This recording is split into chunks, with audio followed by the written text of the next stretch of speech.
Judge James Daniels sentenced 27-year-old Bianella Susanna to 10 years probation for her guilty plea to aggravated manslaughter. It was a very serious crime that she was charged with, and involving the death of a child. But the evidence obviously was very, very persuasive.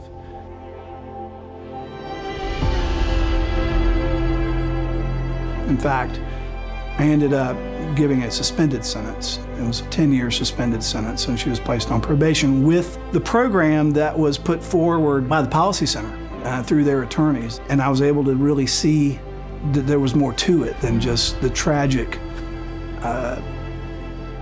death of the child.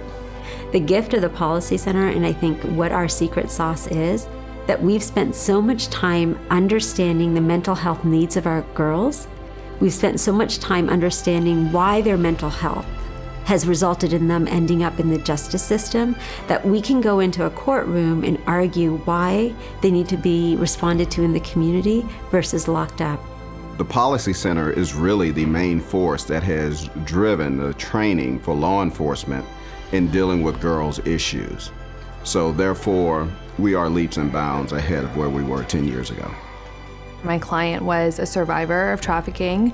At the time, I didn't know that. I was working with her and she was working with the Policy Center, and she was in a really bad situation in her life. We were in a sentencing hearing where my client was facing life in prison, and luckily she walked out of court that day. That case, gosh, I'm gonna get emotional, I'm sorry.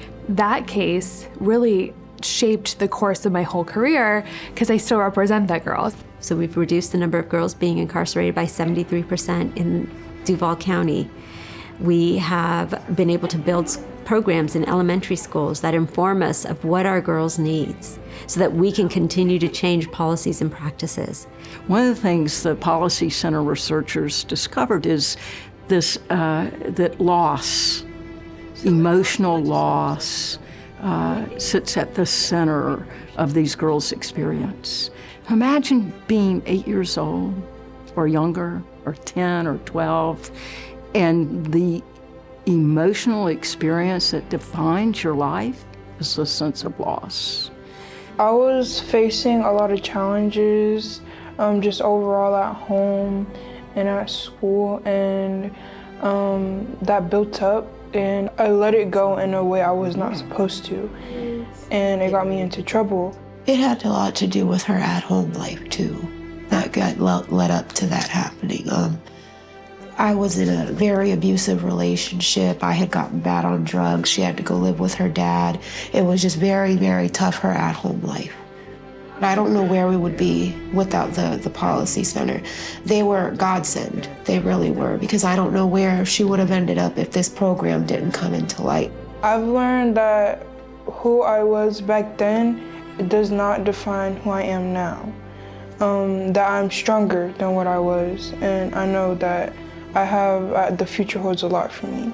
I think their ability to blend effective mental health practices as well as an effective paradigm of trauma-informed care has been particularly powerful in the way that they're individually serving and supporting girls. My comment, sorry, because I'm so passionate about this work, is that you're recognizing the girls that we have the privilege to serve when you recognize the Policy Center. You're recognizing that girls deserve to be seen. You're recognizing that the girls we serve matter. And so for me, that means the world, because that's what we believe, is that we need to see the girl.